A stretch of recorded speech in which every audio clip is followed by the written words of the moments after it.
turma, estamos com mais um episódio do Jovem Cast, um projeto da Cijan Jovem com o apoio da Cijan.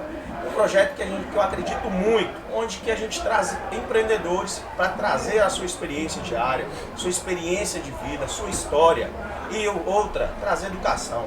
Educação transforma o empreendedor. Educação deixa o empreendedor mais habilidoso. E o empreendedor mais habilidoso ele está mais próximo ao sucesso. E hoje nós vamos falar de um assunto que quebra empresas. Um assunto que você tem que cuidar de perto. Nós vamos falar sobre finanças. E nós vamos falar com vocês o que ninguém te ensina. Porque são 3 pessoas que vivem isso na prática. E eu queria apresentar a vocês os nossos convidados. Vou pegar a minha colinha. Nosso primeiro convidado, William Sérgio Cardoso, administrador de empresas e fundador do grupo Atrativa Magazine. Empreendedor à frente de uma rede varejista mais conhecida do norte de Minas. Construiu uma trajetória marcada pela união entre gestão, tecnologia e visão estratégica. Atualmente, a Atrativa Magazine soma 23 anos de história e 6 lojas na região. Além disso, o William acumula sólida experiência nas áreas administrativas e financeiras, tendo liderado projetos de gestão, crédito e tecnologia ao longo da sua carreira. E já foi um dos nossos presidentes lá da Cijan e hoje é nosso diretor. Seja bem-vindo, William. Obrigado, Thiago. Comentar nosso presidente Zaca, seu amigo Leandro aqui do Sebrae. Grande prazer estar aqui, a gente fazer esse bate-papo aqui, trocar uma ideia, falar sobre finanças, que é muito importante para a gestão de empresas, Tão importante quanto vender é controlar as finanças, Também vamos bater um papo aí e trocar uma experiência, uma ideia com os amigos aí. Muito bem, William, seja bem-vindo. Nosso próximo convidado, também recebemos o Aleandro Rodrigues, consultor de empresas, mentor, professor e analista de soluções do Sebrae, Minas. Especialista em gestão estratégica de empresas, Aleandro dedica sua carreira e ajuda empresários e profissionais nos seus negócios a tomar decisões mais inteligentes. Isso é importante, Leandro? Ao longo dos anos, já orientou milhares de empreendedores e desenvolveu um método próprio de simplificação da gestão, mostrando que empresas de qualquer porte pode alcançar organização, controle e lucratividade quando possui os indicadores certos nas mãos. Seja bem-vindo, meu amigo. Obrigado pelo convite, é uma honra estar aqui só do lado de feras, William, Zaca. Então vamos bater um papo aqui, vamos ver de que forma que a gente troca esse conhecimento para ajudar outras pessoas que acompanham o podcast. Isso aí, é nosso objetivo. E por último e não menos importante, nosso presidente, nosso presida da atual gestão, Zacarias Pereira Nascimento. Zacarias, empresário, consultor e uma das principais referências em gestão empresarial da nossa região. Fundador da Scorpus Consultoria, antiga Meta Assessoria Empresarial. Atua há quase 20 anos ajudando empresas a organizarem sua gestão, fortalecer seus resultados e alcançarem um crescimento sustentável. Ao longo dessa trajetória, já atendeu mais de 2.000 empresas e fundou também a Rede Ótica Minas, que hoje conta com 10 lojas e presença no comércio eletrônico, com seu e-commerce. Formado em administração de empresas, com especialização em gestão estratégica, finanças e sistema de informação. Zacarias une experiência de consultor e vive na prática de quem empreende diariamente. E atualmente, exerce o papel de presidência da Cijan. Seja muito bem-vindo, Zaca. Boa noite, Thiago. Boa noite, Leandro, William. Prazer estar aqui com vocês, é uma honra estar aqui do lado de pessoas tão inteligentes e que fazem a diferença no dia a dia dos seus negócios, no dia a dia de suas empresas, dos seus clientes. E é muito bom estar aqui para bater esse papo sobre um tema que é tão importante e tão presente na vida do empreendedor e que precisa de uma atenção especial. E a gente está aqui para trocar algumas ideias em relação a isso e, se puder, contribuir aí com o pessoal, o empresariado, a turma que precisa aí de aprender mais sobre gestão financeira nas empresas. Vocês, Zaca, vamos começar aqui. Deixa eu explicar para vocês como que a gente vai fazer. nós vamos fazer 6 blocos. Os 3 primeiros blocos serão abertos. A gente vai trazer algumas discussões, nós vamos falar sobre elas e nós vamos ter 3 perguntas direcionáveis. Vou direcionar uma pergunta para você, uma pergunta para Leandro e uma pergunta para Zacarias. Essa pergunta vocês podem colaborar também, né? Que o intuito aqui é a gente entregar, né? A gente transbordar o nosso conhecimento aí. E para começar, né, finanças é um assunto bem delicado e é um assunto, eu falo que as pessoas negligenciam muito dentro das empresas. Às vezes o empreendedor ele está lá, ele está vendendo, ele está faturando, mas chega no final do mês, chega no final do ano, ele fala assim, eu não sobrou nada no meu caixa. Qual que é o principal erro aí que vocês veem as pessoas cometendo para que isso aconteça? Pode começar, Zé. Bem, finanças, né, é uma área que requer muita atenção, requer envolvimento do empresário, do dono do negócio, ter uma estrutura pensada na empresa para poder dar atenção para as finanças. Assim como você tem que olhar para vendas, você tem que olhar para pessoas, você tem que olhar para a estrutura, você tem que olhar para as finanças também, que é uma parte importantíssima. E a gente vê, Tiago e colegas, que muitas empresas, muitos empresários sabem vender, sabem comprar, sabem fazer o negócio dele acontecer no dia a dia, mas ele não sabe gerir as finanças.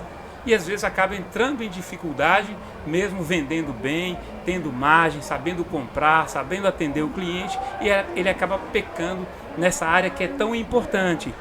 E ela requer alguns pilares que são importantes e que muitas vezes são erros que os empresários cometem. Por exemplo, misturar as finanças pessoais com as finanças da empresa. O cara começa a ganhar dinheiro, começa a sobrar, daqui a exatamente. pouco comprar um carro. Exato, ou fazer os investimentos sem pensar, sem planejar, né? Mas às vezes ele não consegue separar o que é o gasto dele com o gasto da empresa, e aí daí a pouco ele não sabe se está dando lucro, se não está dando lucro, ou o quanto está dando de lucro, o quanto não está dando, porque está tudo misturado ali. Isso é um erro muito comum, talvez é um dos erros mais comuns que a gente observa no dia a dia, principalmente, vamos falar de micro e pequenas empresas, né? As empresas de médio e maior porte já têm um nível maior de organização em relação a isso. A gente vê muita empresa, microempresas, às vezes até média também, empresas familiares que cometem esse erro, né, de fazer essa mistura. É um erro comum, como tem vários outros erros, eu vou deixar os colegas falarem aí também. Falando de finança, né, você não pode deixar de atrelar que finança tem muito a ver com organização. Então, muitas vezes o empresário começa um negócio, começa a funcionar, entende do que ele vai fazer, entende do produto e esquece que ele tem que ter uma organização financeira. Finança é a alma do negócio, né? Você tem que fazer a coisa funcionar. A gente fazer essa analogia com o corpo, né? O corpo está funcionando bacana, mas né, se quando fala alma, se você não estiver bem estruturada, a finança das empresas não estiver bem organizada, de repente né, a coisa começa a desandar, você não consegue perceber. E a finança, quando não está bem organizada, ele dá sinais, né? Um dos primeiros momentos que a finança da empresa vai mostrar para você é o fluxo de caixa.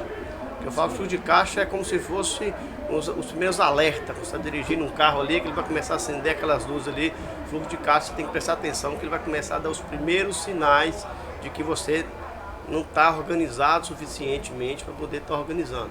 Faturamento é importante, marketing é importante, mas organização dentro das finanças é fundamental. E um outro erro também, né, William? O pessoal não sabe, às vezes ele compra um produto e erra muito a precificação desse produto, né? Leandro, eu vejo muito a questão do empreendedor, ele compra, ele não sabe quanto que ele vai pagar de taxa de maquininha de cartão, por exemplo, ele não põe isso na conta, ele sabe que eu comprei por X, eu quero vender por Y, vai sobrar Z. Mas aí ele não leva em conta essas outras variáveis, taxa de faturamento, eu faturei tanto, eu vou ter que pagar tanto de imposto, o que você vê sobre isso aí? Perfeitamente. Finanças sempre vai ser um grande desafio, né? Que é uma questão cultural. Se a gente pegar nas escolas, quando fala a parte de matemática, todo mundo corre, né? Isso. Você pega as faculdades aí hoje de matemática, entra 60 pessoas, formam 3. Então, realmente, culturalmente, as pessoas não gostam tanto de dominar um número. E quando a gente fala de finanças empresariais, é um fato muito importante, eu gosto de trazer isso nas minhas palestras, né? A primeira pergunta, se monta negócio para quê? para ganhar dinheiro, Sim. tem que gerar lucro, né?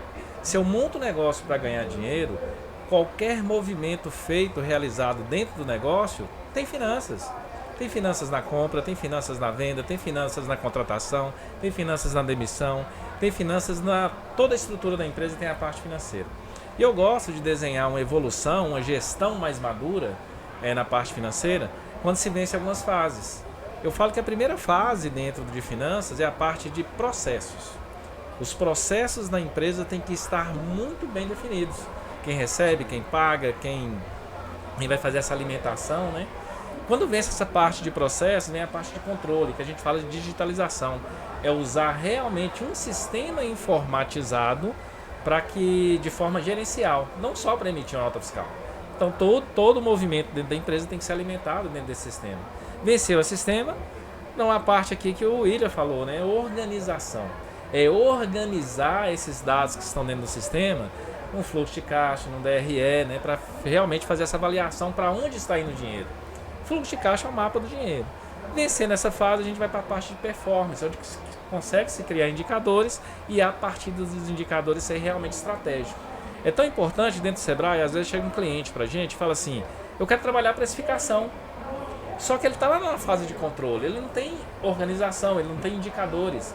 A precificação é estratégica, ela se precifica corretamente a partir dos indicadores corretos dentro da parte financeira. Sim, e eu falo que o próprio Sebrae, ele atua num papel muito importante na vida do empreendedor, principalmente quando está começando, porque ele tem várias ferramentas que essas pessoas podem ir lá e adquirir essas ferramentas, adquirir esse conteúdo. Uma coisa que eu falei no primeiro episódio, o empreendedor ele não precisa saber de tudo, mas ele precisa ter a capacidade de querer buscar aprender. Se outras pessoas fazem, eu também consigo fazer. Né? Isso é um fundamento da psicologia cognitiva comportamental. Perfeito. Se alguém conseguiu, eu também consigo, desde que eu siga um método. Perfeito. O que a Leandro está falando aí, né?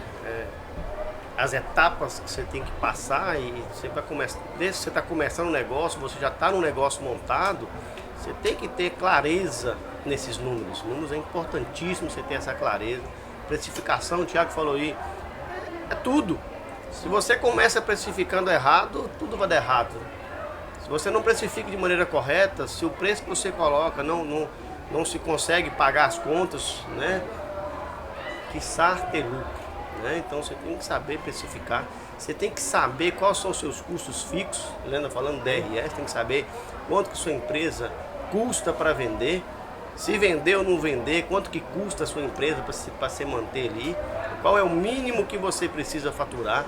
Você vê muito empresário preocupado muito com faturamento, eu estou faturando X, eu estou faturando Y, faturamento é um dos índices que você tem que acompanhar, né? Somente uma das diversas luzinhas que eu gosto de colocar que você tem que prestar atenção para saber como é que está a saúde da sua empresa. Você vê empresa, estava no bate-papo um pouco antes, você vê empresa aí que de repente está faturando muito, mas quando você vai apurar está no vermelho. A empresa que está precisando buscar recursos externos, não vejo problema em buscar recurso externo, desde que um recurso seja planejado para um investimento, para algo que vai fazer a empresa crescer. Mas quando você começa a ter que buscar um recurso externo para cobrir um problema de uma precificação mal feita, de um custo muito elevado da empresa, já começa a mostrar sinais, como eu falei no início, né? A finança começa a dar sinais, é como uma doença que começa a te mostrar ali alguns sintomas que você tem que cuidar. E ela não perdoa, né? Uma finança mal administrada na empresa não perdoa. Muitas empresas aí que tem faturamento, você vê empresas gigantescas, empresas que estão com uma performance muito bacana, e de repente você vê a empresa chegando na situação de entrar em concordata ou de fechar. Aí quando você vai verificar a fundo o que aconteceu com a empresa, não cuidava bem das finanças. Pegando o gancho aí do que o Leandro deixou, são fases, né? São etapas. Então se a gente imaginar uma empresa que vai começar do zero agora, a principal palavra para ela é planejamento, né? Ela tem que botar no papel tudo aquilo que ela deseja fazer. E finanças é fundamental nesse processo, que ela precisa planejar qual que é o investimento que ela vai fazer em equipamentos, qual que é o investimento que ela vai fazer na estrutura, né? Seja reforma ou vai construir. Isso é o que nós chamamos de investimento, né? Você pensar também o que ela vai investir em capital de giro, quanto que ela vai precisar de capital de giro. O que é capital de giro? É estoque, quanto que eu vou financiar meu cliente, eu vou ter contas a receber, qual o dimensionamento desse contas a receber, meu fornecedor vai me financiar, eu vou comprar à vista, eu vou comprar a prazo, eu vou parcelar esse prazo em quantas vezes. Se o meu fornecedor vai me financiar, eu posso financiar o cliente na mesma proporção, ou eu tenho que financiar menos, eu posso financiar mais, e se eu for financiar mais, eu vou precisar de mais recursos, né?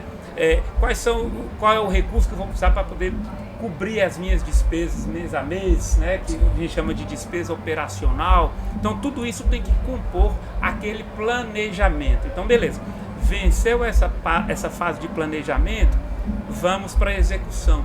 Aí entra a questão da organização que foi dita aqui. Então eu preciso me organizar para poder fazer os registros corretos, né, dessa movimentação financeira toda. Né? Então é outro pilar importante. Eu planejei, agora eu vou partir para a execução desse planejamento. Eu vou pensar e vou me organizar para registrar isso de maneira correta. Registrar as minhas vendas, registrar o que foi à vista, o que foi a prazo, controlar o meu contas a receber, controlar o meu contas a pagar, e aí é onde foi dito, né? Precisa organizar, precisa ter processo para organizar tudo isso aí. E isso é básico, né? Isso está na base do processo. À medida que eu consigo executar isso, nós vamos para um estágio mais avançado, que aí entra a questão dos indicadores, né? Eu vou gerar informações que vão servir de base para retroalimentar esse sistema e gerar mais informações para eu planejar melhor, para eu avaliar se minha margem está adequada, né, para a estrutura que eu tenho, para ela manter toda a estrutura que eu tenho de pessoal, de material, de equipamento, carro rodando, para eu fazer o marketing, para manter a minha equipe. Então, beleza, quanto que eu preciso de margem para manter isso aí? Então, a finança, ela garante a manutenção, a gestão correta das finanças garante a manutenção do negócio ao longo do tempo, né? Garante que a empresa, vendendo o valor adequado que foi planejado e aquilo que o mercado comporta, se ela executar corretamente essas finanças, a chance de sucesso melhora muito, né? E aí, você colocou bem, Leandro, existe a fase inicial, né, onde é o básico ali, é cuidar de fazer esses registros bem feitos, direcionar corretamente o recurso. Depois vem para uma fase mais avançada, onde eu tenho o controle e uso essas informações para tomada de decisão.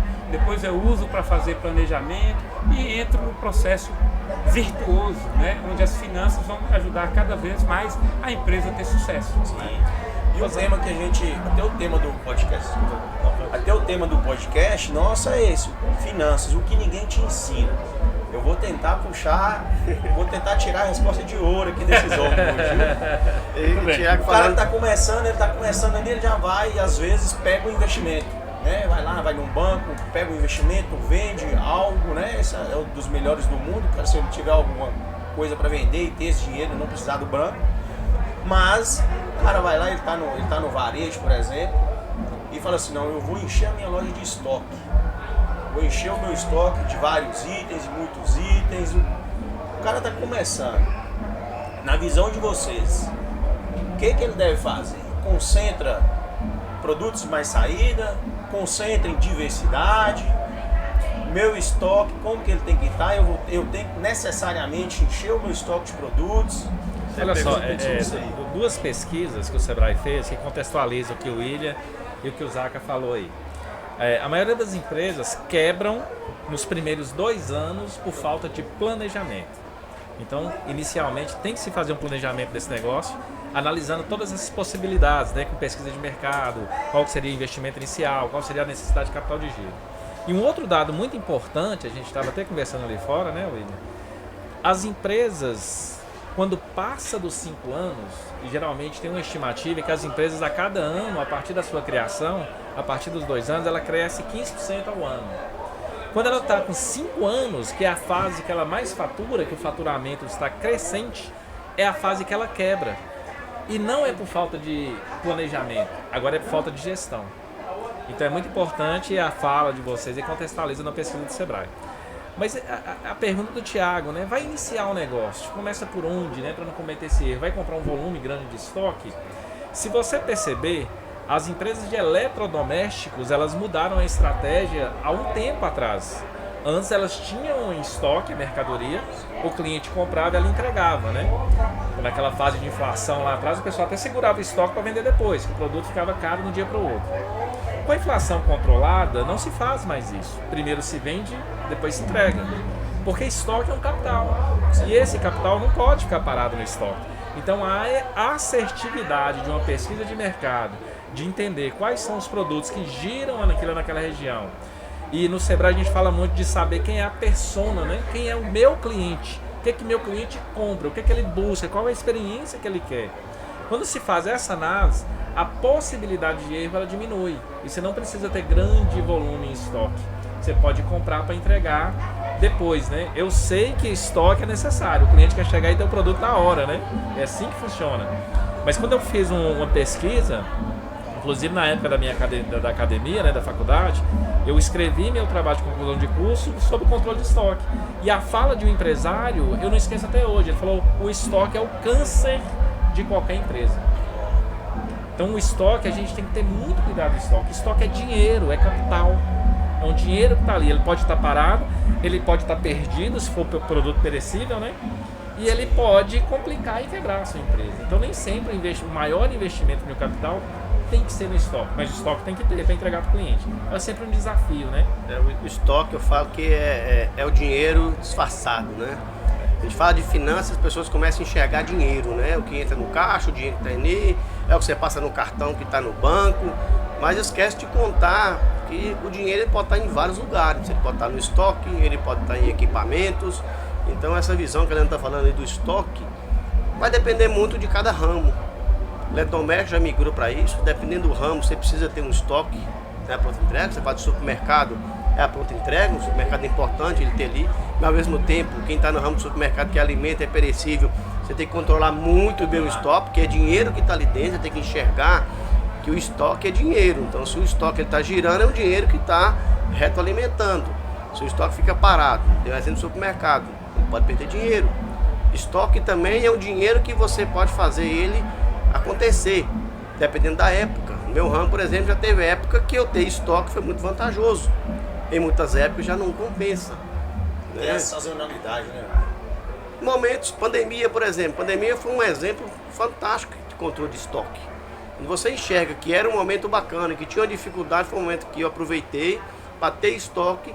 E logo no meio de pandemia, pós-pandemia, quem tinha estoque conseguiu fazer bons negócios. É conseguir enxergar o time, o momento certo. Então o estoque, igual o Thiago colocou aí, né? Eu comecei a empresa. É entender uma pesquisa de mercado, é entender o tamanho que eu tenho que ter de estoque, entender o meu fornecedor, qual o tempo que leva para poder chegar.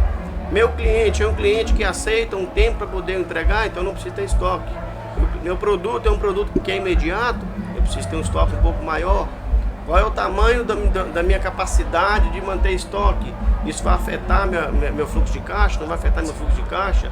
Então o estoque realmente, eu tenho que enxergar que o meu estoque é parte do meu capital que está ali em forma de mercadoria. O estoque, dependendo do negócio, ele é a principal conta da empresa, né? Dependendo do perfil e da atividade que você realiza, é a conta que requer mais atenção, porque ela pode definir o sucesso e o fracasso do negócio. E então vejo que a regra é que o estoque ele precisa ser bem gerido, ele precisa ser bem administrado. Tem um princípio que ele é muito importante, eu já apliquei ele inúmeras vezes em gestão de estoque e ele se prova verdadeiro, que é o princípio de Pareto. Aliás, não só para estoque, né? O princípio de Pareto, ele vale para muitas atividades nossas. E o que é que diz o princípio de Pareto?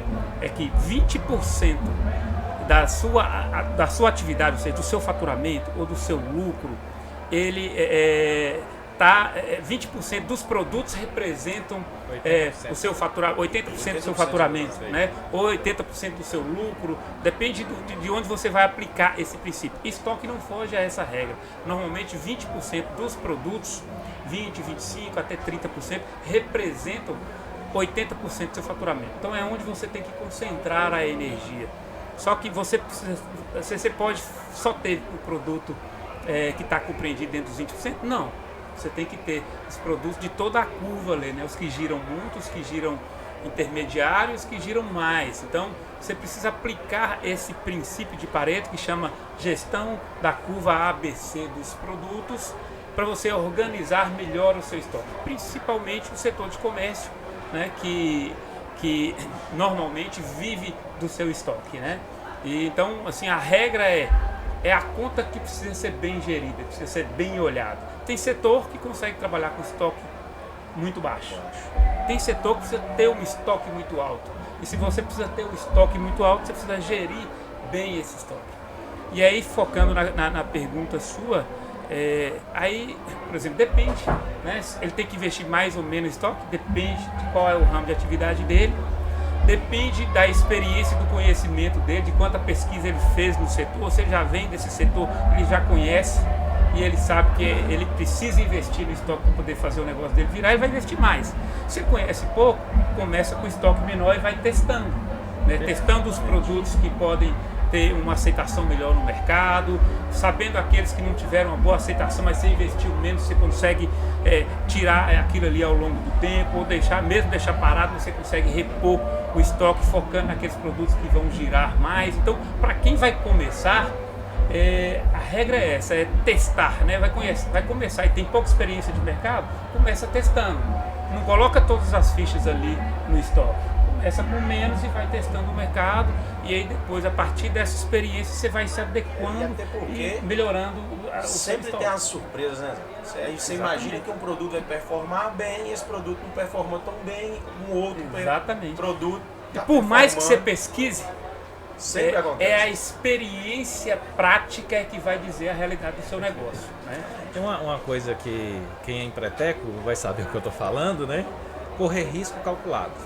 É sempre importante, é real risco. Uma coisa importante, você falou, Isaac, e meu período de academia, eu era um crítico com a educação no ramo de administração, porque você estuda para 1% da empresa do Brasil. Você estuda para grandes indústrias, né? Você aprende conceitos de grandes indústrias. Sim. E 99% das nossas empresas são micro e pequenas. Então, alguns conceitos, às vezes, eles são aplicáveis, mas com ponto de atenção. Uma delas é a curva ABC. Muita gente acha que é só fazer a curva ABC e agora vamos ter atenção aqui nesses produtos da curva A. Vou comprar só o A. Só o A. E muito cuidado com isso. Eu vou trazer um exemplo básico. Em novembro, dezembro, se você vender lá a árvore de Natal, você vai arrebentar. Esse produto em janeiro, ele é só curva A. Imagina se você comprar um monte de árvore de Natal em janeiro. Esse produto vai ficar parado em estoque. Então, entender a curva ABC, ela é uma ferramenta fantástica, concordo, Pareto. Cabe em várias outras coisas, não só em estoque, mas essa análise crítica do conhecimento que vocês têm do negócio de vocês, curva, né? ele é importantíssimo. Eu falo isso muito do Sebrae. Entender, né, qual o produto que paga as contas também. Muitas vezes o produto em números de venda ele é muito expressivo, mas em relação à rentabilidade não necessariamente. Você tem produto que você tem uma expressão de números de venda menor, mas ele representa uma lucratividade maior. Em vários setores você tem esses ganhos. Farmácia trabalha muito nisso, supermercado, você tem produtos realmente com margens muito baixas, mas tem os agregados que realmente fazem a conta fechar, né? Então, eu apliquei só um parênteses aqui, eu apliquei esse princípio de Pareto, atendi um cliente recentemente e eu apliquei esse princípio dele nos clientes dele. Então, nós classificamos os clientes, quais eram os clientes A, B e C. E aí ele tinha uma determinada quantidade de clientes, é só para justificar como é que você pode aplicar esse princípio e saber interpretar esse princípio, como é que ele pode te ajudar e se você fizer errado ele pode te atrapalhar. Então, nós classificamos os clientes dele, estudamos o período de um ano e classificamos esses clientes dele em curva A, B e C. Ok. Aí ficou maravilhado, falou, realmente, eu tenho tantos clientes, aqui eu vou concentrar nesses clientes. Eu falei, peraí que nós vamos concluir esse estudo. eu peguei esses mesmos clientes durante esse mesmo período e fiz a curva ABC pelo lucro. Pelo lucro. E aí cruzei esses clientes. Então, ele tinha cliente A, esse cliente A, o ranking 1 do A, ele é qual o ranking? De lucratividade. E às vezes o cliente era altíssimo no ranking A e ele era baixíssimo no ranking de lucro. Então, não era necessariamente esse cliente da curva A que era o melhor cliente dele. Ele tinha clientes que era curva C em termos de faturamento, ou seja, faturava pouco, mas a margem era tão boa que o cliente, quando você olhava pelo lucro, ele era A. Então, a mesma coisa você pode fazer com os produtos. Os produtos do meu estoque, que são A em termos de faturamento, eles são qual curva em termos de lucratividade, né? Eu estava conversando agora há pouco que faturar, ele é só um dado importante, ele é importantíssimo.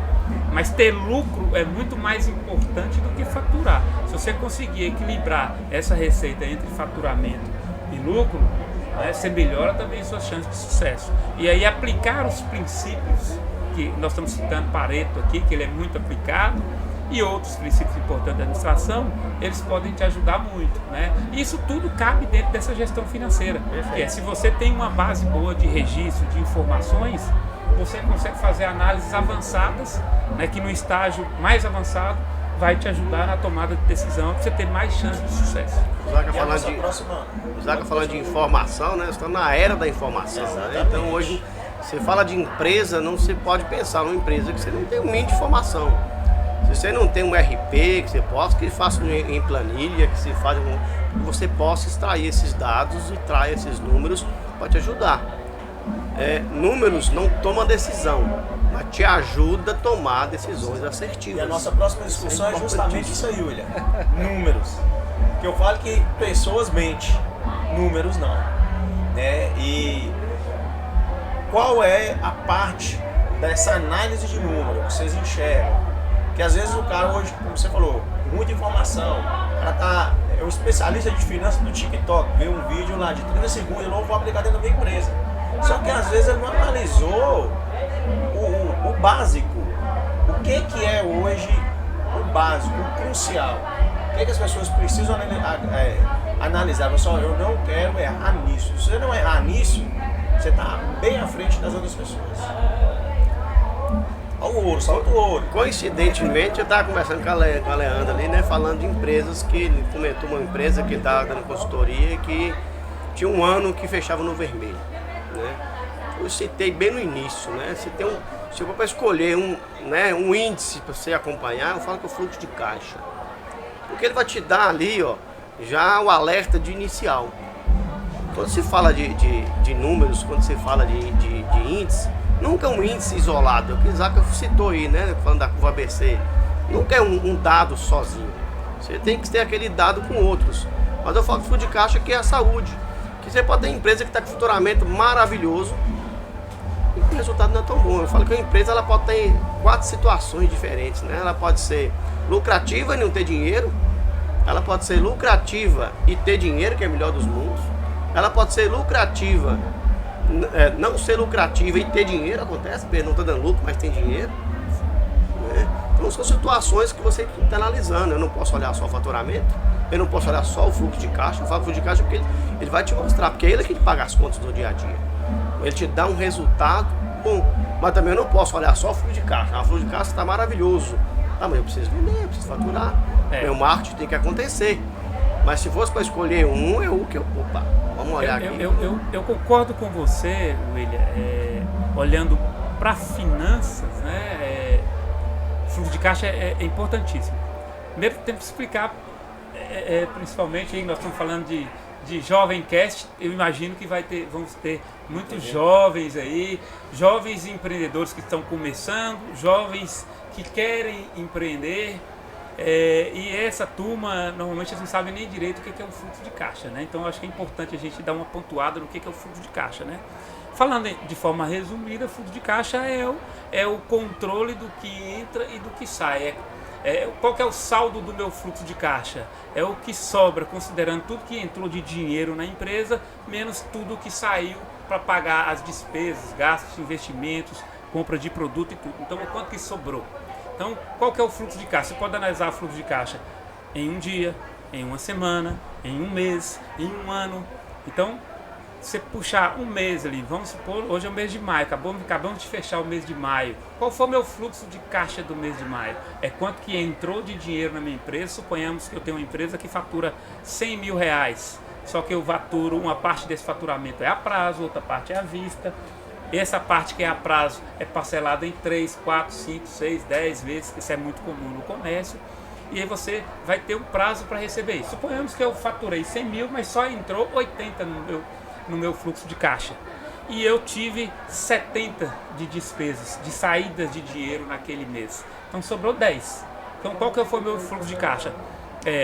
80 menos 70, sobrou 10. Esse aqui é o fluxo de caixa. Se o fluxo de caixa é positivo, nota 10. Então estou tendo sobra de recurso no meu caixa. Se ele é negativo, acende a luz vermelha para eu entender, por que saiu mais dinheiro do que entrou na minha empresa? Então o fluxo de caixa ele é um dado importante para mostrar a liquidez da empresa, como que ela está nesse exato momento. Mas é importante saber analisar o fluxo de caixa ao longo do tempo e casar essa análise com o momento em que a empresa vive. Então, se a empresa está em um momento de crescimento, onde ela está realizando investimentos, está fazendo mais compra, está investindo para estocar mais, provavelmente ela está com o fluxo de caixa mais apertado. Porque ela está estocando, ou está fazendo novos investimentos, está comprando um carro, ou está fazendo uma construção. Então ela está investindo e o fluxo de caixa está ficando apertado, se ela não tiver financiamento externo para poder fazer isso. Então ela está usando o próprio recurso do caixa para financiar isso. Então é um momento que o fluxo de caixa vai apertar. Aí você olha para o fluxo de caixa, está apertado, meu Deus, estou quebrando. Não necessariamente. Então tem que avaliar em que momento que a empresa está. E aí é importante cruzar o fluxo de caixa com o DRE, que são dois conceitos muito importantes, fundamentais.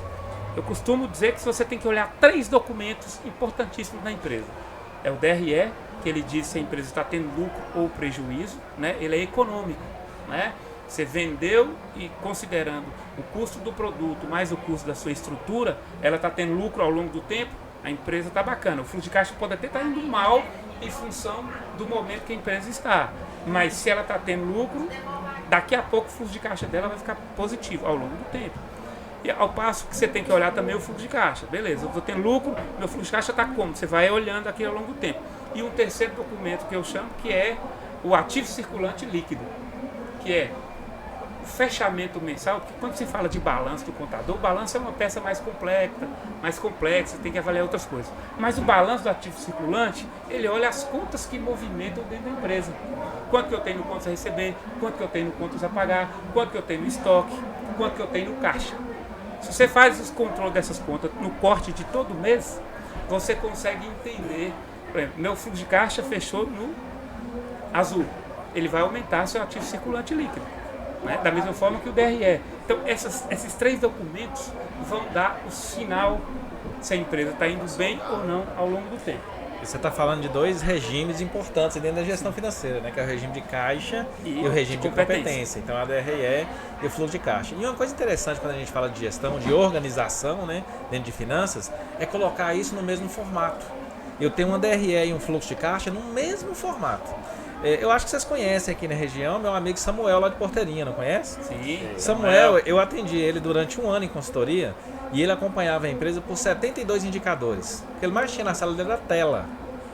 Durante 1 ano de trabalho, já que o Thiago foi de indicadores, né, eu reduzi os indicadores para 5. Ele tinha os 5 indicadores da alta gestão. Hoje ele virou fazendeiro, né? O filho dele está cuidando da empresa, ele olha os números lá da fazenda. E quais seriam esses 5 indicadores, né? Primeiro, lucratividade. A empresa tem que ter lucro.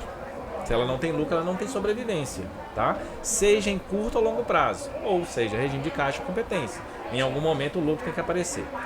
Para que essa empresa tenha lucro, tem que entrar dinheiro, não tem? Tem que ter venda. Então o faturamento também é importante. Se essa empresa vende, ela vende para alguém. Para quem que ela vende? Cliente. E se a gente for colocar aqui graficamente, o lucro está aqui, a venda está aqui, o cliente está embaixo. Ele que sustenta todo o negócio. E o grande erro dos empreendedores é acompanhar só aqui, ó, venda cliente, venda cliente. Acha que o marketing traz cliente e vende e vai gerar faturamento. e esquece o outro lado, que é a parte de gastos. Quando a gente fala gastos, está generalizando todo o dinheiro que sai da empresa. E esses gastos, Thiago, é importante separar esses gastos, o que é fixo e o que é variável. Porque quanto mais se vende, mais o custo variável acompanha. E esse equilíbrio é fundamental. E aí vem o principal indicador da gestão financeira que poucas empresas utilizam, que é a diferença entre a venda com custo variável, que se chama margem bruta ou margem de contribuição. Quanto maior a margem de contribuição, mais resultado a empresa consegue gerar. Que o papel da margem de contribuição é pagar o custo fixo e sobrar dinheiro. E é através da margem de contribuição que se calcula ponto de equilíbrio e meta de venda. Eu viajo o Brasil inteiro e até então eu tenho visto que a maioria das empresas calculam meta de venda baseada em mercado, em histórico, o que vendeu o mês passado, o ano passado, e é um erro. A meta de venda ela é calculada a partir da estrutura financeira da empresa. Quem define meta de venda é a finanças, não é o comercial. Porque quando se bate a meta de venda, é certo que terá um lucro desejado baseado na meta e se pagará todas as dívidas da empresa. Então, se a gente fosse falar os 5 principais indicadores: lucratividade, venda, cliente e a margem de contribuição. Esses, para mim, são os principais. E tem esse ponto que você trouxe também, que ele é muito importante. As pessoas não sabem... o cara que está ali, ele tá no dia a dia dele, acontece muito isso, eu já vi. Na minha meta hoje é X. Como que se calcula uma boa meta? E esse... Vou pegar o gancho que eu já conversei, né? Pergunta de milhão. A boa meta se calcula a partir da estrutura financeira. Podemos fazer um exemplo prático aqui. Vou até pôr o celular aqui, vamos fazer conta? Pode, vamos lá. Rapidinho? Vamos lá. Comprando, eu vou usar a calculadora aqui, tá? Até para quem quer começar seu próprio negócio, tá? Da onde que a gente começa? Primeira coisa, eu vou dar um exemplo, que esse copo é o meu principal produto de venda. A gente pode fazer uma análise do ABC, né? Qual é o meu produto que mais vende aqui. Então, seria uma pesquisa. Vamos supor que nós temos uma empresa e vamos vender só copo. Esse copo no mercado, vamos supor que a gente venda a R$1. A R$1 o mercado paga, eu vou vender bem esse copo. E eu compro ele a 50 centavos. Se eu pego o preço de venda desse copo, tá aqui na parte de venda, menos o custo variável, que é a compra dele, R$1 menos 50 centavos, sobrou 50 centavos. Se eu pego esses 50 centavos e faço uma análise vertical, divido ele pelo preço de venda, vai me dar 50%, 0,5%. Só que nesses 50% eu tenho que tirar ali percentual de comissão, eu tenho que tirar percentual de taxa de cartão, eu tenho que tirar a embalagem que eu coloco para vender, eu tenho que tirar muitas vezes a comissão do vendedor, o tributo que eu tenho que pagar para o governo. Esses são custos variáveis. Vamos exemplificar aqui que dos 50% eu tiro 10% para pagar custo variável, vai ficar 40%. E vamos supor que meu custo fixo, que é o custo da estrutura, como o Zaca falou, represente R$70 mil. Se eu pegar os R$70 mil e dividir por 40%, que é a margem de contribuição desse copo ou da empresa como um todo, por 0,4, eu teria que faturar R$175 mil só para pagar a conta. Seu ponto de equilíbrio. Meu ponto de equilíbrio. Então, olha só, eu já tenho uma meta. Sim. Se eu não quiser ter lucro, eu tenho a meta, tá? Tô vendendo copo, eu tenho que vender R$175 mil. Para empatar, pode até colocar. 75 mil, 175 mil.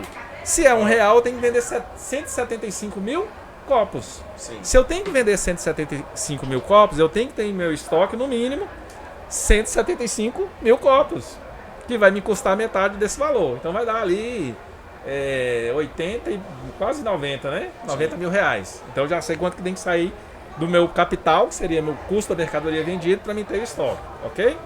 Beleza, mas a gente falou que o que dá lucro, a sobrevivência do negócio é lucro, né? Vamos supor que eu quero ter um lucro de 30 mil reais. Eu vou somar o que eu quero ter de lucro, que é os 30 mil, mais os 70 mil de despesa fixa. E vou dividir pela mesma margem que eu trabalho, que é o que o mercado paga e o que eu consigo comprar. Se eu divido por 40%, agora eu tenho que faturar 250 mil reais para ter 30 mil de lucro. Quem não sabe fazer gestão vai falar, peraí, se eu faturo 175 e quero ter 30 mil de lucro, é só faturar 205 mil. E na verdade eu tenho que faturar 250 mil. Agora sim, Thiago, eu tenho uma meta de venda correta. Eu sei quanto que eu tenho que faturar para pagar as despesas e ter lucro de 30 mil. E olha como é que eu posso facilitar para o meu time de venda. Eu não preciso muitas vezes passar para ele quanto ele tem que faturar. Eu tenho que passar para ele quantos copos ele tem que vender. E eu falo, ó, você tem que vender aqui 250 mil copos. Se eu só consigo vender um copo por mês, eu tenho que ter 250 mil clientes. Se eu pego 250 mil clientes e divido por 30 ou 22 dias, que é o dia de trabalhar do empresário, do empregado, eu falo com ele, no mês você tem que atender X clientes. No dia você tem que atender X clientes e vender um copo. É a melhor forma de definir. Melhor não, acho que não existe uma forma mais correta de definir realmente a meta. E aí a importância de conhecer o seu custo fixo, né? Perfeito. Porque o custo variável vai depender se você está vendendo ou não. Agora o custo fixo, ele fala do seu ponto de partida. Sim. Por exemplo, Leandro, se meu custo fixo é de 30, quer dizer, eu já parto daí. Né? Menos do que isso, não paga meu custo fixo. Além do custo fixo, eu tenho que colocar, né, o que vem de custo variável aí, que vai depender do volume que você vende, do comissionamento que você tem, do tributo que você paga.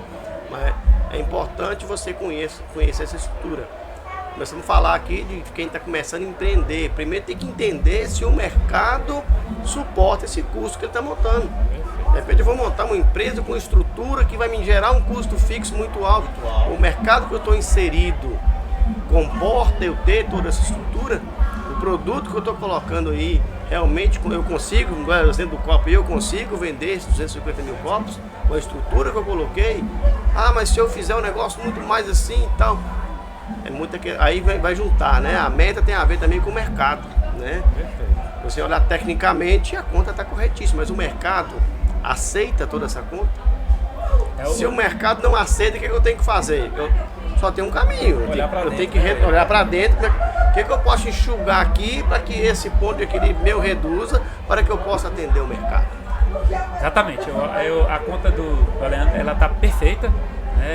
Essa é a conta mesmo. Essa é a conta você pode inverter aí, você pode precificar, você pode dizer, ele partiu de que o copo custa R$1. Você pode vender o preço de venda é R$1, mas você pode chegar, fazer a conta ao contrário e chegar que você tem que vender esse copo a R$1,50, a R$2 e não a R$1. Reduz então a isso meta, muda, né? o número, né? Muda a meta. Mas na verdade o mandatário desse negócio todo aí chama-se mercado, é o senhor mercado. E se a gente pegar há 50 anos atrás, talvez um pouco mais, um pouco menos, a conta era essa, era você chegar aqui e falar, ó, eu fabrico esse produto, ou eu tenho esse produto e eu vou vender, fiz a minha conta aqui, eu vou vender por esse preço.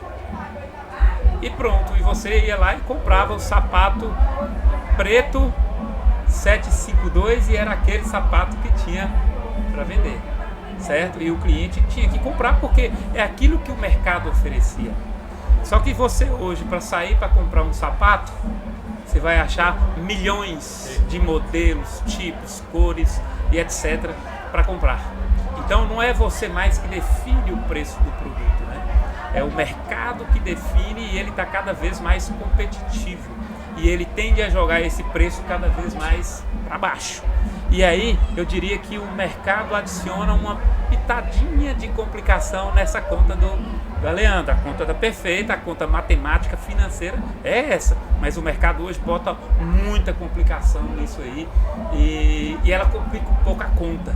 E aí a gente tem o encontro do comercial com o financeiro e a guerra tá armada, né? Porque o comercial vem com toda a base de mercadológica e conhecimento e etc. e bota a conta em cima da mesa e quer definir qual é a meta. Então, o empresário tem que buscar esse equilíbrio, né, entre comercial, mercado, estrutura interna e finanças, para poder entender e ponderar qual que é a meta que ele dá conta, que é realista para ele, que paga as contas e que dá o lucro. E aí, Isaac, então tem desafios enormes aí. Então, assim, eu diria que também não tem receita de bolo para definição de meta. Cada empresa vai ter que analisar a sua realidade interna e externa do mercado e as suas contas para poder definir da melhor maneira possível para ela essas metas dela.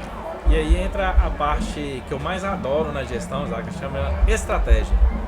Porque se eu for para a briga de preço de mercado, eu tô morto. Eu tenho que ter minha diferenciação, porque talvez você vende esse copo de uma forma, com água aqui dentro. Talvez eu vendo ele com gelo e com paninho aqui do lado e consigo colocar um pouco mais de valor. Então eu tenho que entender sim do mercado e ter essa diferenciação. Se eu for para a briga de preço, qualquer empresa que vai para a briga de preço, ela está morta. E aí A gente pode trazer vários exemplos, né? Eu não vou Certeza. citar nome, mas vamos vender, liga pro dono aqui que eu dou desconto, cadê? Essa é do mercado. Sim. Aí pegando o tema do podcast, né? Finança, o que não te conta, né? É o pulo do gato da finança, você está nos detalhes. É o que você citou aqui, uma taxa de cartão. Sim. É a quantidade, muitas vezes você tem um negócio pequeno, você tem 3, 4 máquinas, está pagando aluguel de 3, 4 máquinas. É um momento que você faz antecipação. Não que a antecipação tenha problema com antecipação. No momento certo, com a estratégia certa, funciona bem. Mas no momento errado, com a estratégia errada, você já pagou uma taxa, vai pagar mais uma taxa para antecipar. No momento, muitas vezes, sua margem é exprimida e que não permite isso. Então, assim, Dependendo dos custos, é que não obrigado a faturar mês que vem de novo. o que não te conta da finança, está onde? É no detalhe, no que você não enxerga que está. O diabo mora nos detalhes, É, né? no velho? detalhe, aonde que está. Eu falo que custo é igual unha e cabelo. Você tem que cortar o tempo Todo todo, dia. você tem que estar atento o tempo todo. E se cortar demais sangra, né? a unha? Exatamente. Se você cortar Você demais, perde a sangra. qualidade, né? Se você cortar custo demais, o cliente de repente não está afim de aquele negócio muito enxuto. Você tem que olhar para o seu negócio comporta. É o que a Leandro falou, muitas vezes o seu negócio, o diferencial é um preço maior, mas o custo da empresa tem que estar equilibrado, tem que estar equiparado com o que o mercado, o Zaca falou, o que o mercado está disposto a pagar dentro do seu produto, com o diferencial que você colocou. Então esses detalhes tem que ficar atento. Né? E nós vamos abrir o bloco agora de perguntas. E a minha pergunta vai para você, William. E já vem de encontro com o que você está falando aí, né? Você que já trabalha, você trabalha já há quase mais de 23 ou 23 anos no varejo? No varejo tem mais de 30, né? Mais de 30. A Atrativa nós estamos com 23 anos, 24 anos, mas eu já estou no mercado aí há mais de 30 anos trabalhando dentro do varejo. Isso aí.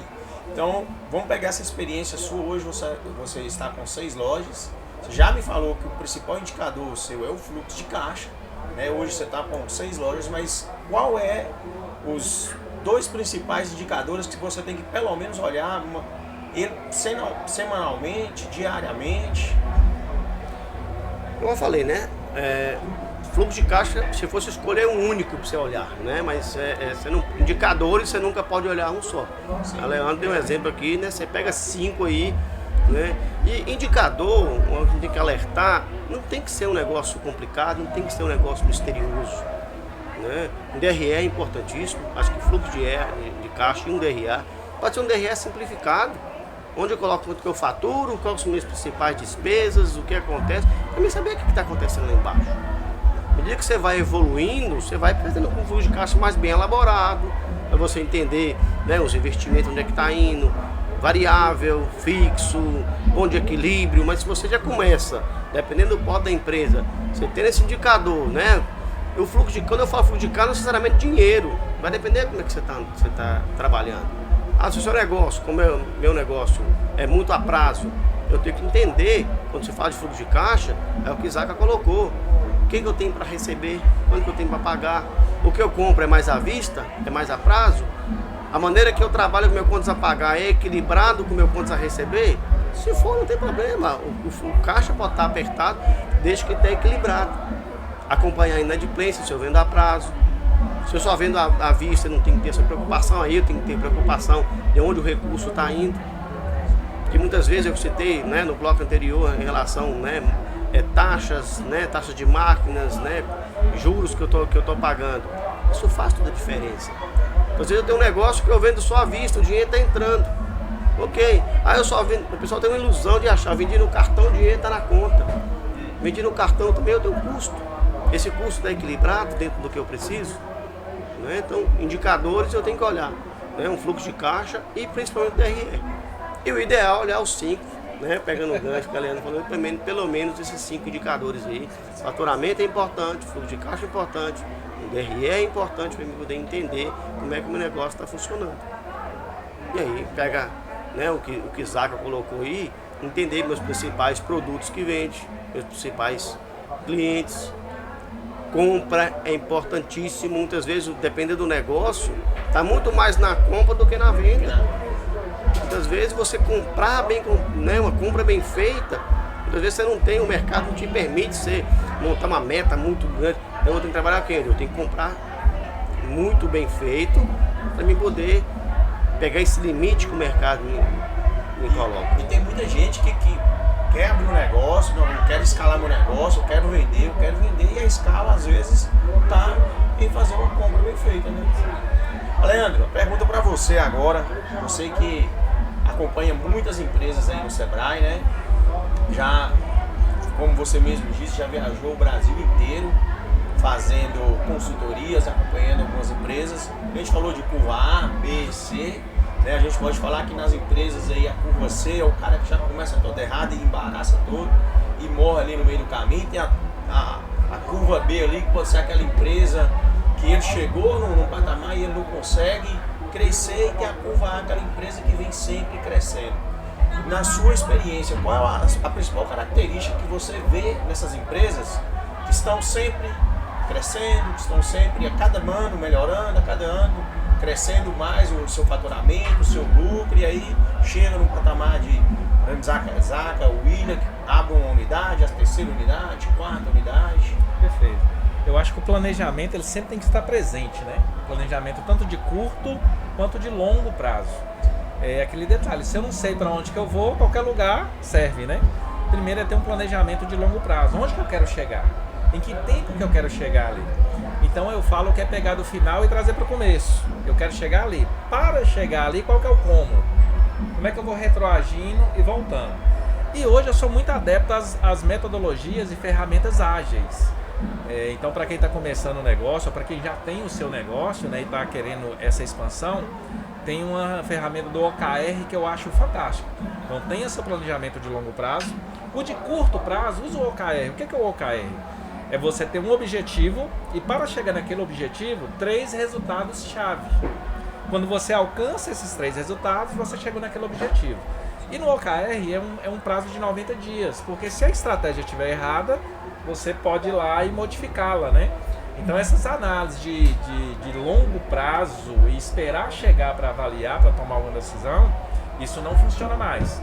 Então encurte a análise, crie os indicadores, encurte a análise, acompanhe e, se possível, modifique. Então, palavras de impacto que eu falaria, né? Gestão e estratégia é fundamental dentro do negócio.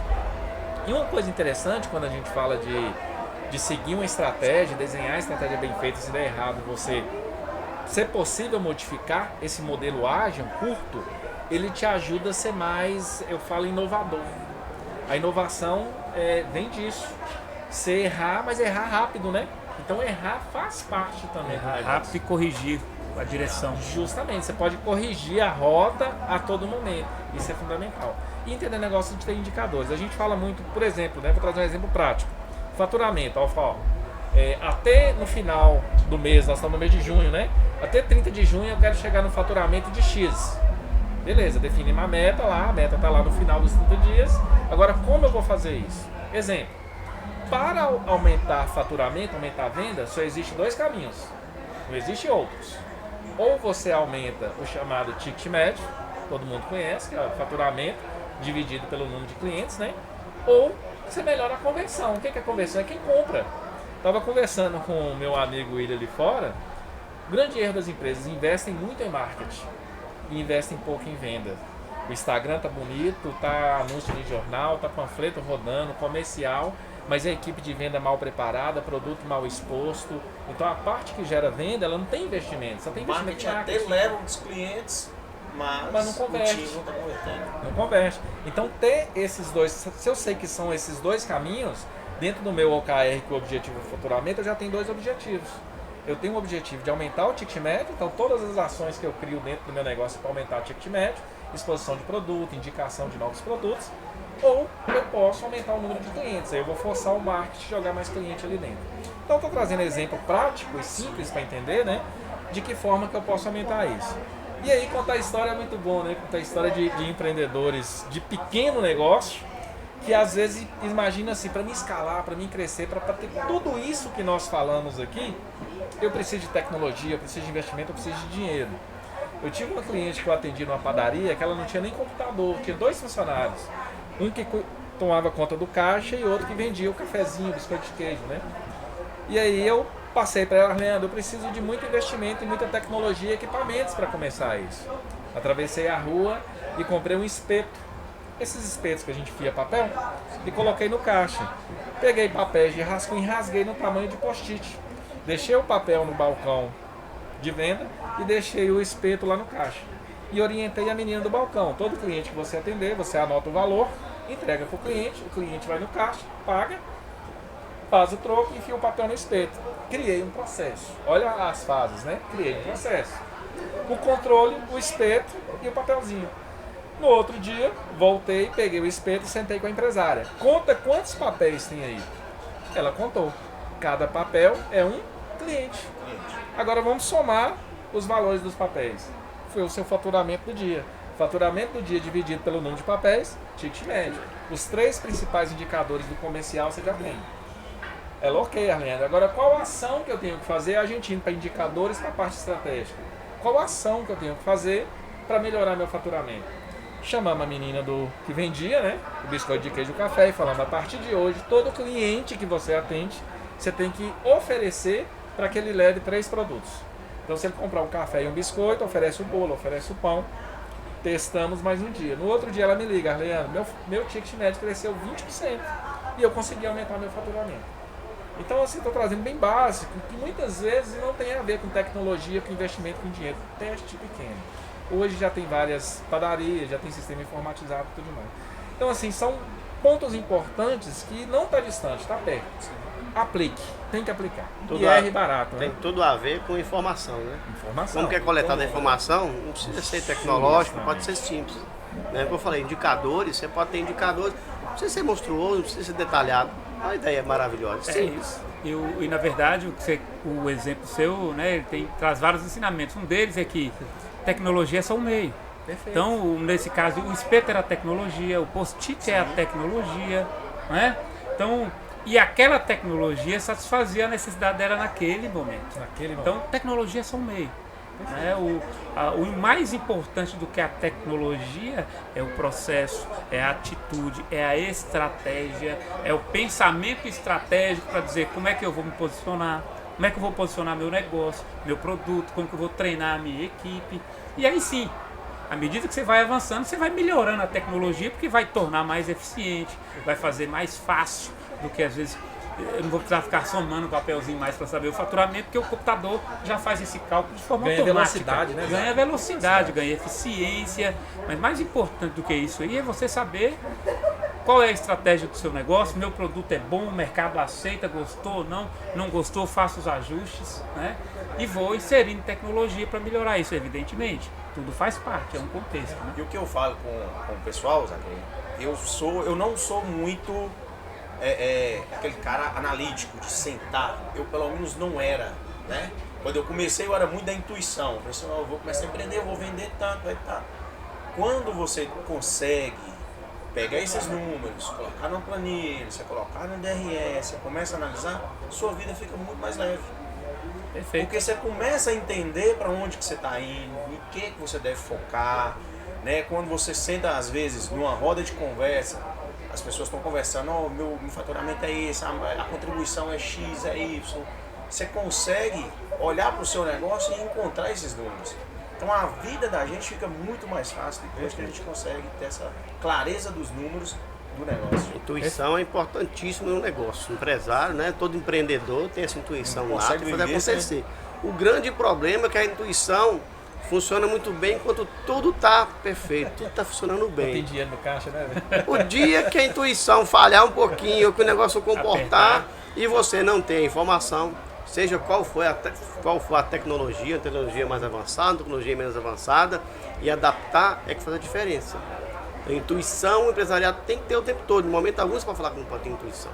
Agora, intuição baseado em informação. Né? Como o Leandro falou, voltando ao Empretec, né? É arriscar, né? Um risco calculado. Né? Arriscar faz parte, eu tenho que arriscar no meu negócio. Mas está dentro do que é possível, está dentro da margem ali que eu consigo, né, absorver. Zaca, pergunta para você agora, né? Você que roda a região, está muito engajado, né, nos interesses da nossa região, está dentro da entidade também, falando, né, a Cijan, a gente tem vários comerciantes, vê vários negócios, mas na nossa região, né, o que você enxerga para a nossa região que vem de mais oportunidade para as empresas da região e o que elas têm que cuidar? Tem as oportunidades, tem os desafios, mas cuida desse detalhe que vai ser o sucesso seu aí. Você deixou a pergunta mais fácil para mim, né? Bom, Thiago, realmente a gente está aí à frente da Cijan, já tem aí 2 anos e meio, né? Vai fazer agora. E a gente tem viajado não só a região, mas o estado inteiro, conversado com o pessoal do associativismo, né? Associativismo que é tão importante para os negócios. A gente sabe que você pode ter sucesso, você pode alcançar o sucesso sozinho. Pode sim, muitos já fizeram isso e muitos ainda vão fazer. Mas você unido com outros empreendedores, você participando de um movimento que traz união, isso vai gerar força e vai com certeza ajudar você a ter sucesso no seu negócio. Então, o associativismo e o cooperativismo são chaves, né, para o sucesso. E a gente conhece outras regiões, mas a região nossa aqui a gente sabe que tem um potencial enorme. Eu vou citar alguns exemplos aqui. Vamos pegar um mais recente, energia fotovoltaica, né? Eu estive na nascente desse processo aqui. Eu era presidente da ADESEG na época, era Agência de Desenvolvimento da Serra Geral. E quando vieram as primeiras pessoas a fazer pesquisa aqui na região, nós recebemos essas empresas, empresários contratados, ex-engenheiros da CEMIG, que vieram para cá fazer pesquisa. Nós reunimos esse pessoal na ADESEG.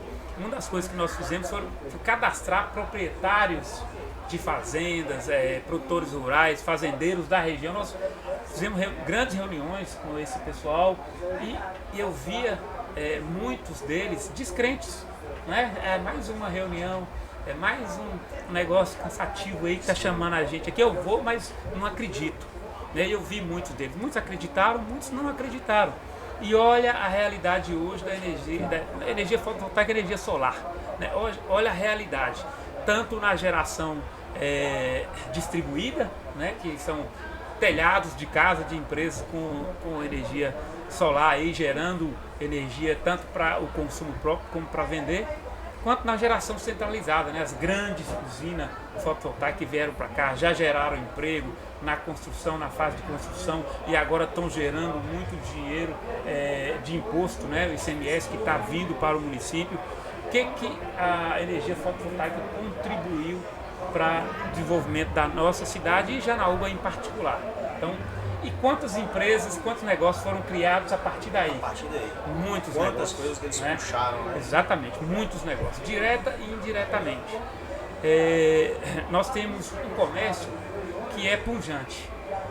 A gente sabe que o agronegócio está na base da nossa economia. Isso é inegável, né? A pecuária, a fruticultura e outras atividades do agro estão na base. Mas você sabia que 62% dos empregos que são gerados na nossa cidade, ele é o comércio e serviço? Então, ou seja, a massa salarial, a renda e o sustento das famílias, 62% vem do comércio e serviço. Então nós temos o comércio pujante, várias empresas, diversificado, né? Muitas empresas do comércio, do serviço, da indústria, e eu acredito que ainda tem muitas oportunidades aí dentro. Não está saturado não. Alguns setores podem até ser, mas tem muitas oportunidades ainda no nosso comércio, no nosso serviço, e outros setores da nossa economia, e tem muito para oferecer. Vamos pegar o agro, né? Eu falei do agro, nós falamos da energia fotovoltaica, falando do comércio e serviço, vamos falar do agro. Nós estamos vendo aí o cacau, né? Que é uma cultura diferente, né? A gente tem fruticultura, que é um negócio seguinte: deu ponto de colher, você tem que colher e vender, não importa o preço que está dando. Nós estamos vendo aí o cacau, o café chegando para a nossa região, que são culturas diferentes que você pode colher, estocar, guardar, esperar, dar preço, vender no momento que você quiser, muda totalmente a estratégia, né, e posicionamento do agro. Então, esse negócio daqui 10 anos vai mudar a realidade do agro da nossa região. Então, nós estamos falando de oportunidade no agro, na energia, no comércio e no serviço. Eu acredito que tem muita coisa para fazer, e quem tiver visão estratégica e que estiver atento ao mercado e olhando e acompanhando o que está acontecendo na nossa cidade, na nossa região, vai aproveitar, e daqui 5, 10 anos vão ser os novos milionários aí, e que vão ter história, que vão estar nos podcasts como esse aqui, contando sua história de sucesso. Então, Janaúba tem muito para oferecer, e quem quiser empreender, e quem está empreendendo, qual o conselho que eu dou? Venha fazer parte do movimento associativista, venha fazer parte da Cijan, venha procurar o Sebrae, que é nosso grande parceiro, e outras instituições que estão aí para ajudar e apoiar o empreendedor. E acredito que o movimento associativista tem muito a contribuir, e já tem contribuído bastante, que a gente tem feito aí nos últimos anos, que a Cijan tem feito nos últimos 40 anos, né, William, em Janaúba, tem feito uma diferença na vida de muitas pessoas, de muitos empresários. E a gente quer que as pessoas venham participar mais conosco e venham acreditar nesse movimento, e a partir da Cijan enxergar as oportunidades que o nosso mercado oferece. Isso aí. E eu queria deixar uma pergunta final agora para vocês três, né? É uma pergunta igual, né? E todos vão responder da maneira que achar melhor. William, o cara tá na empresa dele, ele tá lá empacado nos resultados dele, ele não consegue avançar, ele tá começando a ver que ele tá morrendo no mercado. Ele chega assim: William, me ajuda. Você tá aqui com 6 lojas, você é um cara que entende bastante gestão. O que eu devo cuidar? Vou pegar a minha resposta que eu comecei no início. Primeiro ponto, a organização. Você tem que estar organizado, porque quem está organizado consegue enxergar antes para não chegar numa situação dessa. Segundo, pegar o grande Isaac ali, é procurar parcerias, estar junto com o seu comercial. Nós temos o associativismo, é importantíssimo para você andar sozinho, para poder andar junto, para te ajudar. O que está começando mesmo, você não precisa começar sozinho, você não precisa ser solitário. Tudo nós estamos falando aqui, a Cijan oferece diversas oficinas em parceria com o Sebrae, um grande parceiro que tem da Cijan. As pessoas, muitas vezes as pessoas pecam por falta de ter uma parceria bacana, de ter um apoio que te ajude. Se quiser que a pessoa começa com um pequeno negócio ali, ó, com dificuldade, o cara tem um sonho, uma ideia na cabeça, ele precisa de apoio. E o apoio que está lá é a Cijan, é a casa do empreendedor, é a casa do empresário. Então, se pode dar uma dica, esteja junto, participe. Associativismo é fazer parte de um grande conjunto. Então, sim, a Cijan leva as demandas, que a Cijan vai buscar soluções. Temos parceiros bacanas, como o Sebrae, como a Federaminas, que está aí para poder estar apoiando. Então, o empresário que quer crescer tem que estar junto. Você vê que os grandes empresários, as grandes empresas fazem parte sempre de algum associativismo. Que seja a indústria, sempre eles têm, né, que seja o sindicato, que seja a associação comercial, que seja um CDL. Isso é importantíssimo para todo negócio, pequeno, grande, médio. Ele tem que fazer parte de uma organização dessa, de uma entidade que vai dar suporte, que vai dar apoio, que vai fazer você crescer estruturado, organizado. É se conectar, né, William? A Cijan está aí para isso, o Sebrae, né, e isso vem lá de muitos anos, desde da criação do mundo, né? Tem até uma passagem bíblica em Provérbios que fala: assim como um ferro afia outro ferro, um homem afia o outro homem. Nós vivemos sociedade, né? Sociedade é convivência, né? O mundo empresarial precisa ter essa convivência, precisa ter esse apoio, né? E é através de associações sérias, de entidades sérias, que você busca e que tem. Leandro? Cara, eu acho que o William falou tudo aí, né? Nós vamos tentar... Só tentar ajudar aqui, mas... Nós vamos tentar tirar um pouquinho mais de você. Perfeito. O William falou bastante coisa, eu quero saber assim, o que eu começo a fazer a partir de amanhã? Perfeito.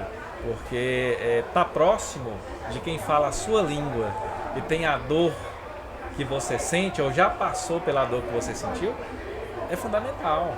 Então não tem como não estar perto da Cijan, não tem que estar perto dos outros empresários, estar perto de quem entende de micro e pequena empresa, que é o Sebrae, né? Eu falo muito, quem mais entende do negócio do empresário é o empresário, indiscutível. Consultor nenhum vai saber tanto do seu negócio quanto você. Mas quem mais conhece de gestão de micro e pequena empresa se chama Sebrae. Então estar próximo da gente também é muito importante. Mas, para complementar, eu acho que se a empresa passa por qualquer dificuldade, como a gente já conversou aqui desde o início, a empresa ela tem muitas coisas, né? Muitos problemas, muitos detalhes, como foi dito. A gente tem que entender o que está doendo mais ali naquele momento, né? Eu falo que não é só dar o remédio para a dor, mas tratar o que causa aquela dor. Então a gente geralmente tem que diagnosticar essa empresa. Qual que é o real problema dela e por onde a gente vai começar ali uma atuação para fazer com que essa empresa sobreviva. Eu tenho brincado muito no Sebrae que nos últimos meses eu falei que nós temos que chamar a empresa de UTI de empresas.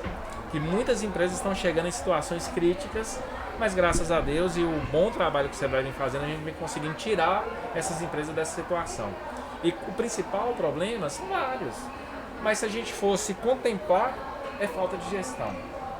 Entender mais do negócio, gerir o negócio. Não precisa o empresário saber de tudo, mas procurar realmente quem pode ajudar ele na parte de gestão. Então a primeira pergunta, você está gerindo o seu negócio bem? Você sabe onde que está pegando mais, onde que está tendo a maior dor dentro do seu negócio? A partir dali a gente pode criar várias estratégias para ajudar, vem parcerias, vem outras possibilidades para tirar ele de uma situação mais crítica. E para quem está começando o negócio, realmente a palavra da vez é planejamento. Faça planejamento. E eu posso dar até um testemunhal, né? Eu costumo falar isso sempre. Quando eu fui abrir a minha academia, eu já tinha mexido com alguns outros negócios, né? E eu sempre quis saber para onde eu estava indo. Eu procurei o Sebrae, né? Eu preenchi um plano de negócio lá. Perfeito. Plano de negócio, eu consegui colocar lá meus planos, o que eu ia vender, o que os meus... Fizemos um trabalho de benchmarking, o que os meus concorrentes estavam vendendo, de que forma. E aí você consegue ir mais estruturado. E você quer ver uma coisa interessante? Eu aprendi isso recentemente, né? Participando de alguns eventos aí que o Sebrae proporciona pra gente. Para quem tem seu próprio negócio, o negócio já está caminhando, seja concorrente do seu negócio. O que eu quero dizer com isso? Se fosse abrir uma concorrência que pode me prejudicar, o que ela faria? Então faça antes. Antes desse concorrente aparecer, faça. É o exemplo aí do próprio William, ele abriu outros negócios. Se ele não abre, quem ele ia abrir? A concorrência. Então ele começou a ser concorrente dele mesmo. Então quando um empresário ele consegue pensar, peraí, eu vou começar a ser o meu concorrente. Então o que meu concorrente faria que ia me prejudicar? Eu faço antes. Eu consigo montar isso antes, que quando chegar a concorrência eu estou mais competitivo. Você, Zaca, o cara tá lá, Zaca, me ajuda, pelo amor de Deus, estou aqui na peleja, não estou conseguindo evoluir, estou parado, estou estagnado, o que eu devo focar? Então, nós estamos aqui no podcast de finanças, né, para falar sobre finanças, e eu acho que a gente falou bastante. Passamos por vários pontos fundamentais, né, pelos principais fundamentos da gestão de finanças. Então acho que isso ficou bem esclarecido, né? Então o que eu acrescentaria, além de tudo que foi dito, é o pensamento estratégico, né? A gestão financeira é importante, gestão de processos é importante, de pessoas, marketing. A empresa é um conjunto de funções, né? E quanto melhor você executar todas essas funções, maior será a chance de sucesso. Mas essas funções todas precisam de um pensamento estratégico por trás, né? E o que é estratégia? Estratégia, simplificando, é como fazer as coisas, né? É o caminho a ser seguido para alcançar determinado objetivo. Então, o conselho que eu dou no final das contas é, periodicamente, reflete sobre seu posicionamento estratégico. Posicionamento estratégico da sua empresa. Eu estou fazendo a coisa certa? Eu estou seguindo na direção certa? quando a gente pensa na direção certa, é mais importante você estar na direção certa do que estar, às vezes, acertando pequeno ou cometendo pequenos erros. Não é o pequeno erro, não é o pequeno acerto que vai te levar ao sucesso. É o caminhar na direção correta. Porque às vezes você desvia para um lado, você desvia para o outro, mas você não perde a direção, não perde o rumo. O que ajuda você a não perder o rumo é essa capacidade de reflexão estratégica do seu negócio, do seu posicionamento. Eu diria que fazer bem as finanças, gerir bem as finanças é importante, mas pensar estrategicamente é tão importante quanto, talvez mais importante até, porque é o que vai garantir o rumo certo, a direção certa e alcançar o sucesso certo lá na frente. Como o Leandro falou aqui, o longo prazo é importante, mas o longo prazo é a soma de pequenos prazos. Então, se você não mede o seu curto prazo, se você não reflete sobre o seu posicionamento, você não vai alcançar o sucesso planejado no longo prazo. Acho que é isso. Isso aí. E aí, eu acho que nós encerramos por aqui hoje, né, nosso episódio. Eu queria agradecer Zacarias, queria agradecer a Leandro, queria agradecer o William por ter compartilhado esse conhecimento com a gente. Eu te peço também para compartilhar esse episódio. A gente falou aqui de conexões, a gente falou de educação, a gente falou de educação financeira. Às vezes você tem um grupo lá que só fala de fofoca, fala de futebol. Compartilhe um conteúdo desse, porque um conteúdo desse ele enriquece, né, as pessoas, você traz mais habilidades para vocês. E como eu disse lá no início, o empreendedor habilidoso, ele tem mais probabilidades, mais chances de chegar no sucesso. E eu quero agradecer também as pessoas, as empresas que confiaram nesse projeto, agradecer os nossos patrocinadores, o Cicobi Credit Copa, que está sempre com a gente, as Argamassas Alphaville, a Realize Consórcio, Musatec e Energy Brasil. Muito obrigado, vocês contribuíram muito para o nosso projeto. Exata Imóveis. Exata Net Imóveis, a gente teve uma entrevista com ele aqui agora há pouco, contou a história da empresa dele, muito bacana. Beleza? Então, tamo junto, faz o papel seu, que eu acredito que a gente fez o nosso. Compartilha, curte e deixa seu comentário. Qual o próximo tema que vocês querem que a gente traga para vocês? Beleza? Tamo junto e até o próximo.